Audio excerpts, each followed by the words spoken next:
بسم اللہ الرحمن الرحیم. بس زیادہ وقت نہیں لوں گا, جلدی سے سمیٹ کے اپنے اصل ٹاپک کی طرف آؤں گا انشاءاللہ. یہ جو قدرتی چیزیں ہیں یہ انسان کی صحت کو نقصان نہیں دیتی. چکنائی جو ہے نا, چکنائی وہ ہماری باڈی کے لیے ضروری ہے, لیکن وہ چکنائی جو قدرت نے پیدا کی اور اس میں انسان نے تصرف نہیں کیا. کتنی ضروری ہے چربی ہمارے جسم کے لیے. جو چربی آج کل گوشت کٹواتے ہیں تو اس میں چربی بالکل الگ کر دیتے ہیں, کیونکہ ایک پروپیگنڈا ہے, نہیں چربی نہیں کھانا, کولیسٹرول بڑھ جائے گا, نہیں فیٹ پیدا ہو جائے گا, یہ ہو جائے گا, وہ ہو جائے گا. بھائی گوشت میں اللہ نے جانور میں گوشت کے ساتھ چربی بھی لگائی ہوئی ہے, تو اس کا کوئی مقصد ہے, وہ بلا وجہ نہیں ہے. وہ چربی وہاں سے بالکل ہٹا دیتے ہیں اور الگ سے ڈبے کا آئل لا کے اس میں گوشت ڈال کے, ارے بھائی میں پاگل ہو گیا ہوں کیا؟ ٹھیک ہے. یا تو مجھے لوگ کہتے ہیں ساری دنیا بیوقوف ہے.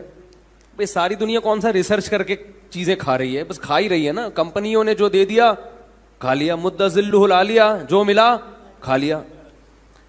ہم لوگ ایڈورٹائزمنٹ پہ جا رہے ہیں, چیزوں کی چمک پہ جاتے ہیں, ذائقوں پہ جاتے ہیں. چربی میں ایک عجیب سی تھوڑی سی ہیک محسوس ہوتی ہے. کوکنگ آئل ایسے چمکتے ہوئے شیشے کی طرح, کیا صاف پیور آئل ہے, لوگ اس کو دیکھتے ہیں. تو ہم کیا حماقت کرتے ہیں گوشت خریدتے ہوئے. جو رواج یا جو چکنائی قدرت نے گوشت کے ساتھ پیدا کی ہے تاکہ گوشت اس میں پکے, اس کو آپ نے کاٹ کے الگ کر دیا اور پھر قدرتی چکنائی سے جان چھڑائی اور گوشت کو کوکنگ آئل میں آپ نے پکا کے بیڑا غرق کر دیا. اللہ بھی کہتا ہوگا کہ نالائق, جو آئل میں نے تیرے لیے پیدا کیا وہ تو نے ہٹا کے الگ کر دیا, اور جو کمپنیاں پیدا کر رہی ہیں اس پہ تو ایمان لا رہا ہے. شرک نہیں ہے یہ, لیکن ایک قسم کا اس میں شرک کا شائبہ ضرور آتا ہے کہ جو قدرت پیدا کر رہی ہے اس پہ ایمان نہیں ہے. جو ڈبے پیدا کر رہے ہیں اور کمپنیاں پیدا کر رہی ہیں اس پہ یقین ہے. میرا کسی گاؤں دیہات جانا ہوا 20-22 سال کی. یہ جو میں اپنے قصے سناتا ہوں اللہ کی قسم شو مارنا مقصد نہیں ہوتا. لوگ کہتے ہیں اپنے قصے لے کے, تجربہ شیئر کرنا چاہیے نا اپنا, لوگوں کے فائدہ پہنچانے کے لیے. تقریباً 20-22 سال کی عمر تک میرا معدہ بالکل بھی صحیح کام نہیں کرتا تھا. بہت سخت بیمار ہو گیا تھا میں. معدے یعنی ایک بچپن میں بیماری ہوئی تھی معدے کی, علاج کرا کے تھک گیا تھا. ڈاکٹروں کا, حکیموں کا, بہت کچھ کیا لیکن فائدہ نہیں ہوا. تبھی مجھے یہ تو بہت سارے تجربے ہیں نا, یہ اپنے اوپر ہی آئے ہوئے ہیں طب کے. لوگ کہتے ہیں نا یہ اتنی نالج کہاں سے, بہت سے اپنے اوپر ہی تجربے ہوئے ہوئے ہیں. میرا کسی گاؤں جانا ہوا, یہ جو کوئٹہ سے آگے چمن ہے, چمن کے قریب کوئی گاؤں تھا, وہاں دورے ہوا کرتے تھے صرف کے نحو کے. طلبہ جاتے ہیں دورے کے لیے 1-2 مہینے کے لیے. تو میں 2 مہینے وہاں رہا. اس گاؤں میں ایک پرابلم یہ تھی جو بڑی اچھی پرابلم تھی, اللہ کرے سب جگہ یہ پرابلم ہو, کہ وہاں کوئی مصنوعی چیز نہیں تھی.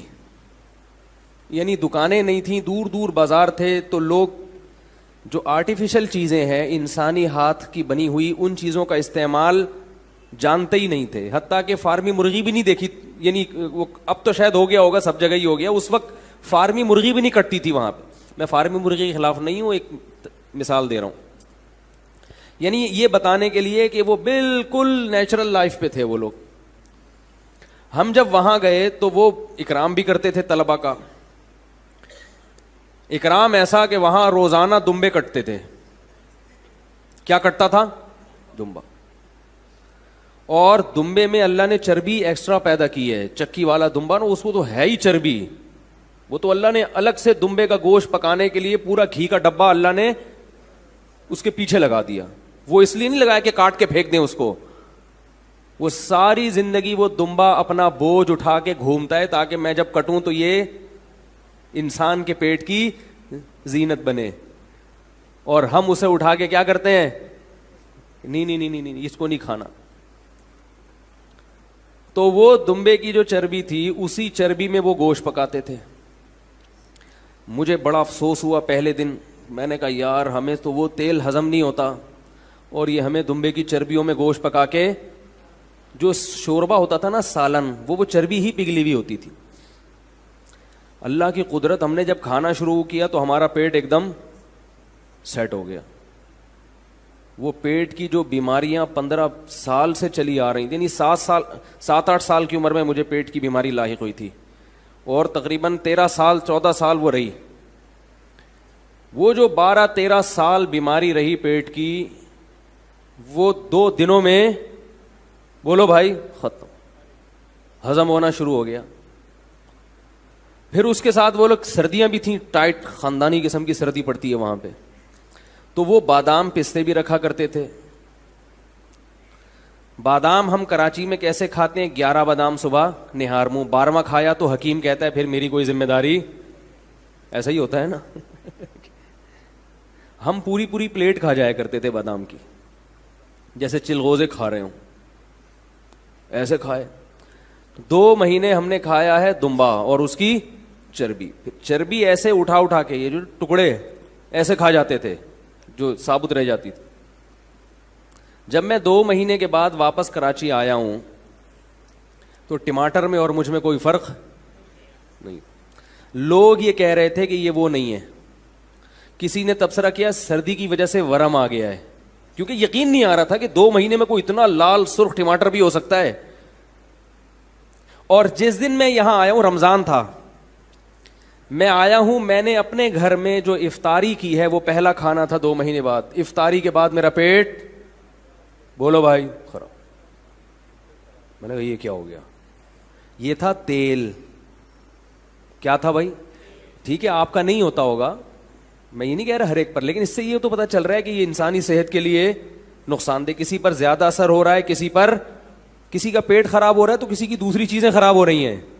جو پیٹ نہیں خراب کر رہا تو کچھ اور خراب کر رہا ہے پھر یہ. اب میں قرآن و حدیث سے اس کے دلائل لیتا ہوں. بات آ رہی ہے؟ اب میں کس سے دلائل لیتا ہوں؟ قرآن سے, اللہ کے کلام سے زیادہ سچا کلام کس کا ہو سکتا ہے میرے بھائی؟ اللہ کے کلام سے زیادہ کوئی کلام سچا ہو سکتا ہے؟ میں نے ایک دفعہ بیان کیا تھا اسلام اور صحت پارٹ 1 اور پارٹ 2, اس میں صرف قرآن سے دلائل دیے تھے کہ صحت کے حوالے سے قرآن اور سنت میں جو ہمیں چیزیں ملتی ہیں وہ 100% اس تحقیق کے مطابق ہے جو آج میڈیکل سائنس. چند چیزوں میں اختلاف ہے, میڈیکل سائنس اس سے بھی رجوع کر لے گی. 1-2 چیزیں جس میں میڈیکل سائنس کا اور قرآن کا اختلاف ہے, لیکن جہاں 99 چیزیں میڈیکل سائنس نے مان لی ہیں وہ 1% بھی انشاءاللہ مان لے گی, کیونکہ اللہ کے علم سے زیادہ کسی کا علم نہیں ہو سکتا. وہ کیا تھا؟ قرآن مجید میں آتا ہے حرمنا علیہم شحومہما, ہم نے بنی اسرائیل پر, یہودیوں پر ان کے گناہوں کی وجہ سے اونٹ کی چربی کو حرام کر دیا تھا. گناہ کی وجہ سے جو چیز حرام کی جائے وہ مصیبت ہوگی یا نعمت ہوگی؟ نعمت ہوگی نا. نعمتیں چھینی جاتی ہیں گناہوں کی وجہ سے. دیکھو آپ سے کوئی گناہ ہوا تو آپ پر یہ نہیں ہوگا کہ اس گناہ کی سزا یہ ہے کہ تمہیں جو ہے اب وہ نقصان دہ چیزوں پر پابندی ہے, اب تم چینی کے بجائے شہد کھاؤ گے. تم سے چونکہ جرم ہوا ہے لہذا اب چینی تم سے چھین لی جائے گی اور کیا کھلایا جائے گا؟ شہد. تو آپ بولیں گے بھائی یہ تو بڑا اچھا گناہ ہے بھائی. ہاں یہ ہو کہ آپ سے کوئی گناہ ہوا, اللہ نے شہد کی نعمت چھین لی اور چینی پہ لگا دیا, یہ سمجھ میں آتا ہے. ہمارے حضرت مفتی رشید احمد صاحب فرمایا کرتے تھے کہ یہ گناہوں کا وبال ہے کہ اللہ نے چائے سے ہٹا کے ہمیں کس پہ لگا, دودھ سے ہٹا کے ہمیں کس پہ لگا دیا؟ چائے پہ. دودھ اور لسی سے ہٹا کے کہاں لگ گئے ہم لوگ؟ چائے پہ. تو اللہ فرماتے ہیں بنی اسرائیل سے ایسے بڑے بڑے جرائم ہوئے تھے یہودیوں سے کہ ہم نے اونٹ کی چربی ان پر حرام کر دی. اس سے پتہ چلا ہے کہ یہ بڑی نعمت کی چیز تھی اونٹ کی چربی, جو اللہ نے گناہوں کی وجہ سے بنی اسرائیل پر حرام کر دی. گوشت حرام نہیں کیا, کیا حرام کر دی؟ اس کا یہ مطلب نہیں کہ گوشت تو اصل ہے, وہ چربی تو اس میں تڑکا لگانے کے لیے. اب ایسا نہ ہو کہ آپ گوشت میں چربی پکا کے کھانا شروع کر دیں فضائل سن کے. گوشت اصل ہے, اس میں تڑکا کس کا لگے گا؟ چربی کا, کیونکہ اللہ نے گوشت زیادہ پیدا کیا اور چربی تھوڑی پیدا کی یہ بتانے کے لیے کہ یہ اس کے ساتھ ملی ہوئی ہے. تو دیکھو اللہ تعالیٰ نے یہودیوں پہ چربی کو حرام کیا, اونٹ کی چربی, کہ یہ اتنی نفیس نعمت تمہیں کھانے کی اجازت نہیں ہے. گائے کی چربی بھی اور بھی, یہ دونوں چربیاں اللہ نے کیا کر دی بنی اسرائیل پر. کئی سالوں تک بنی اسرائیل اس سے دور رہے ہیں, یہ اللہ کی اس نعمت سے. پھر جب رسول اللہ صلی اللہ علیہ وسلم نے چربی کو حلال کیا اور بتایا کہ یہ حلال ہے, تو بنی اسرائیل نے اعتراض کیا کہ یہ تو کیا ہے, حرام ہے, یہ نہیں کھا سکتے. تو اللہ نے بتایا کہ ہم نے ان کے گناہوں کی وجہ سے ان پر حرام کیا تھا, اصل میں یہ اللہ کی نعمت ہے, یہ حرام نہیں ہے. تو اس سے پتہ چلتا ہے میرے بھائی کہ قدرتی چیزوں کا کوئی آلٹرنیٹ نہیں ہے. اپنے بچوں کو معذرت کے ساتھ چربی کھلایا کریں. ایسے نہیں کھاتے تو چربی والا گوشت کو چربی میں پکا کے, یہ آئل سے جان چھڑائیں, پکا کے کھلائیں. سمجھ رہے ہیں, کچھ دنوں میں عادی ہو جائیں گے ان کو, پھر مزہ آئے گا, پھر اس کے علاوہ کچھ کھائیں گے بھی نہیں. وہ دیسی گھی کھلا دیا کریں. البتہ ایک بات ہے کہ یہ طاقتور خوراکیں کھا کے اگر کسی کو نقصان ہو رہا ہے تو اس میں اس خوراک کا قصور نہیں ہے. وجہ اس کی یہ ہے کہ وہ اتنی پاورفل چیزیں کھا رہا ہے اور اس انرجی کو یوٹیلائز نہیں کر رہا. ایسی صورت میں تو شہد بھی کھاؤ گے تو نقصان دے گا. بھائی یہ جو کوکنگ آئل ہے نا, یہ کھا کے کچھ بھی نہیں کرو, ورزش کرو نہیں کرو تو بھی نقصان ہے. یہ چیزیں ہی نقصان دہ ہیں. لیکن بعض چیزیں نقصان دہ نہیں ہوتی, انسان کا لائف اسٹائل نقصان کا سبب بنا دیتا ہے. اگر آپ شہد کھاؤ اور اس انرجی کو بھی یوٹیلائز نہیں کرو تو شہد بھی نقصان دے گا. وہ تو ظاہر ہے جب کھاؤ گے طاقت آئے گی تو کچھ چلنا پھرنا پڑے گا نا, کچھ ہلنا. تو روٹی بھی کھاؤ گے تو نقصان دے گی. کیا خیال ہے, غلط تو نہیں کہہ رہا میں؟ تو اس لیے کھایا کریں اچھی چیزیں, اور پھر تھوڑی سی ایکسرسائز یا کوئی محنت کے کام بھی کیا کریں تو فٹ فاٹ رہیں گے. دیسی گھی بھی کھائیں گے, اگر ورزش کریں گے یا اچھی اپنی انرجی کو یوٹیلائز کریں گے تو دیسی گھی دل میں وہ نقصان نہیں پہنچاتا. یہ چیزیں نقصان پہنچا رہی ہیں دل کو. دیسی گھی پینے والے ہم نے سنا ہے 100 سال تک. ایک صاحب یہاں ان کے ابا رہتے تھے, 100 سال میں انتقال ہوا, دیسی گھی پیتے تھے, لیکن پینے کے علاوہ بھی کچھ کام کرتے تھے. ایسا نہیں ہے کہ صرف پینا ہی شروع کر دیں. تو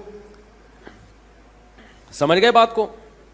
تو قدرتی. اسی طرح یہ دودھ جو بھینسوں کا دودھ ہے یہ پیا کریں. ڈبوں کے دودھ سے بولو نا جان چھڑائیں. سمجھ رہے ہو؟ کوکنگ آئل سے جان چھڑائیں. اگر کوکنگ آئل کرنا ہی ہے, استعمال کرنا ہی ہے آئل آپ نے, تو یا تو دیسی گھی میں پکائیں. لیکن میں نے بتایا کہ دیسی گھی کا کفارہ ہے. پھر وہ کفارہ یہ کہ پھر ورزش کرنی ہے, اس کو چلنا پھرنا ہے, ورنہ وہ پھٹ جائیں گے دھماکے کے ساتھ. ٹھیک ہے نا. وہ تو کوئی بھی طاقت کی چیز کھائیں گے نا تو پھٹ جائیں گے. تو اللہ تعالیٰ سمجھنے کی عمل کی توفیق عطا فرمائے. اس لیے کہ جب تک صحت ٹھیک ہوتی ہے تو قدر نہیں ہوتی, جب بیمار ہوتے ہیں تو پھر دیکھو نہ دین کے نہ دنیا کے کسی کام کا نہیں رہتا انسان.